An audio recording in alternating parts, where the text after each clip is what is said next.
Mahoro. meze neza Yego. akazina ka Mimi. umufasha wa Yego. ego Mm. Gavre Cyane.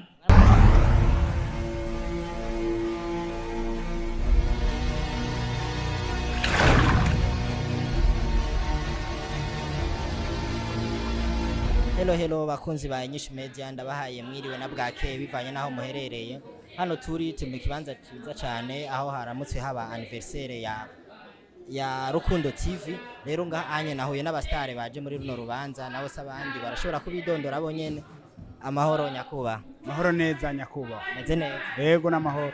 ushobora kumenyesha abakunzi ba Inyishu Media akazina kawe n'icyo usanzwe Bakunzi ba Inyishu Media kwanza yambu mwese akazina kanje ni Manirakiza Ahmed. Nkora filme ndumwanditsi nka n'umurealisateur wa filme. Nivyo uno munsi naje gushigikira Rukundo TV baramutse bagira anniversaire y'imyaka 2 bamaze bakora. ama urumwanditsi w'amafilme menshi dusanzwe tukubona ubu uri kukina filme yitwa gute Ubu turaceko turakora filme yitwa ishusho y'umuntu ariko ikiregereza ku musozo buke buke hama tuzoyirangiza tutangura n'iyindi. ama ndabona nturi wenyene uri kumwe n'uwundi muntu harwande yawe n'umufasha wiwawe Uyu turi kumwe nivuge amahoro Mahoro. meze neza Yego. akazina ka Mimi. umufasha wa Yego. ego Mm. Gavre Cyane. aramaze kwambikana impeta canke nivyo mu filme Wavuze umufasha. mu kirundi twege turavuga umufasha nujya muntu imisi yose umugore mwaburi wanje. Ubwo banje kubanza ko umugore wanje bamuvuye Kirundi mu gitomoro ishira rero. Ndumufasha mu bikorwa iby'umugore. Oya. nawe musanzwe mufashanya mu bikorwa by'amafilme Ndi umukozi wiwe. Ni bosi wanje. mu bosi wawe nawe uri kukina mu filme yitwa gute Ishusho y'umuntu. ishusho y'umuntu akinyurinde Kenshi. kenshi Akimana ke. akimara kenshi yo twenga neza cyane ama kenshi nawe usanzwe ukina filme muri bwo buzima bw'iwawe gusa Yego.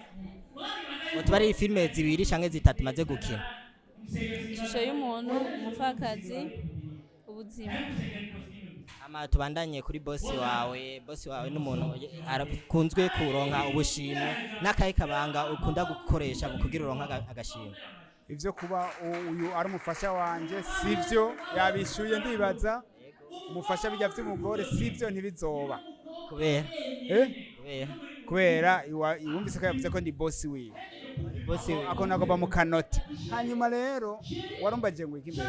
enda kubajije wewe uri umukinyi ukunze kuronka ubushimwe gusumba abandi n'akaye kabanga ukoresha mu kugira uburonka Ndaguhubure gato ndagukosore si gusumba abandi oya hari abandi bamaze kuronka ubushimwe batari bake hari n'abandi usanga ariko ibanga nkoresha ni ryo gukora neza gusa ndakora igikorwa cyanje nkacitondera nkagerageza uko nshoboye mu buryo buke bwanje nkakora igikorwa cyiza hanyuma rero nkicara ku mavi nako nkafukama ku mavi nkasaba Imana ihezagire ibikorwa by'iminwe yanje nkabona nanje bibaye burya nanje ubushimwe ndonka nanje buba surprise kujya kw'abandi.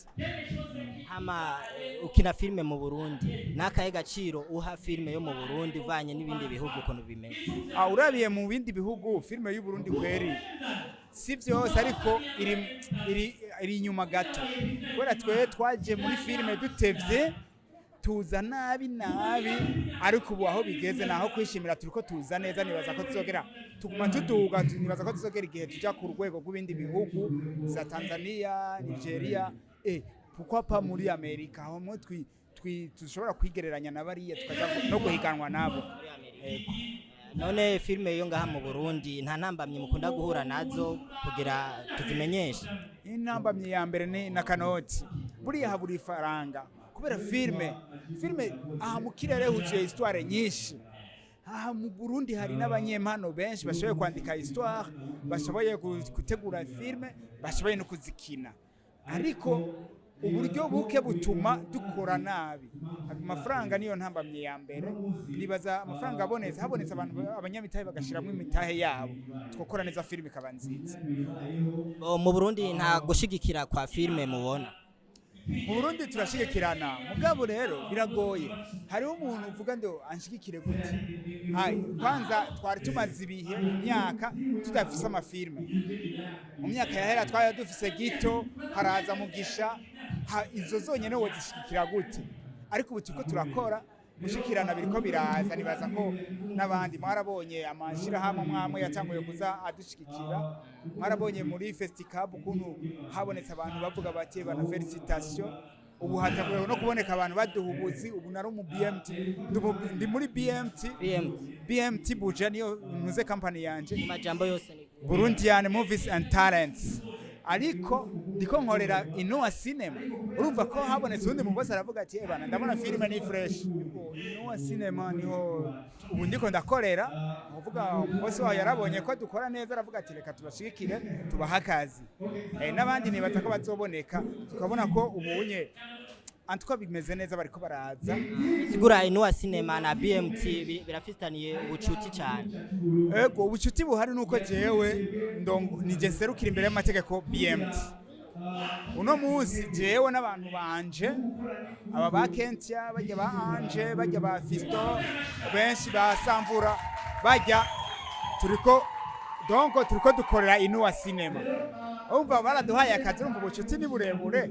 Muriko mukorera Inua Cinema, BMT mwarayihevye, ubu muri Inua Cinema? BMT ntitwayihevye, ariko Inua Cinema yari ikeneye kubanza kuduzwa. Twaragerageje ko turabikora zizi ababira bazogende barabe kuri Inua Cinema, tugeze mu mezi nka 3 canke 4, ariko aho tuyigejeje ni heza. Ubu na BMT rero tugomba gusubira kuyikorera nayo ku buryo cyo tuzidugiriza rimwe rero zose. Bisigura ni amanu zenyabiri, BMT na Inua Cinema. None Inua Cinema mufitaniye contrat cyane? Ego contrat y'akazi, tubaha filme kundwi. Iyo ni contrat y'akazi birazwi. Tubaha filme kundwi. Niyo nko mu gihe muciye mufata BMT mugapostinga isinema, Inua Cinema nta kantu yosho? Oya, muri contrat dufitaniye si BMT gusa, n'indi company ishobora kuyikorera. Muri iyi minsi muzobona iyindi company igiye gukorera, nkazoshiraho filme nkongera ngashira kuri Inua Cinema no kuri BMT nkashira, nta kibazo. Murakoze cyane. Hama ikindi kibazo cya nyuma canke Inua Cinema mwayitubariye ko, BMT mwayitubariye ko, kandi nawe usanzwe uri umuntu yandika amafilme kandi akora neza. None mwotubarira nk'abandi bantu bakeneye gufashwa bakiri hasi, mwebwe mubavuga ki? Begere bagerageza kwanza.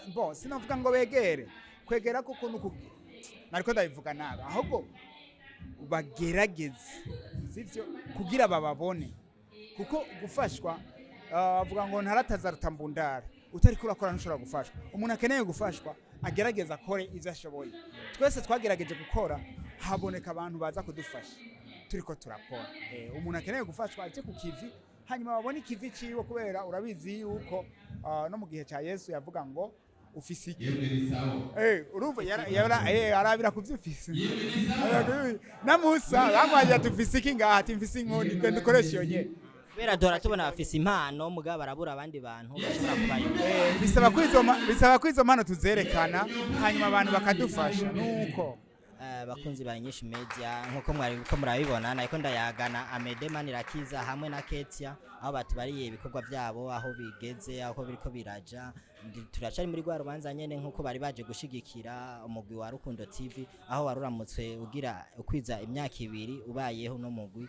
Ndabakunda cyane, mubandanye mudukurikirana, ndaca higa n'abandi bantu twoshobora kuyaga kucerekeranye n'uru rukundo baje gushigikirana. Nanje nacinda bafatiraho ni Jeje Zika Carmelo Ntale.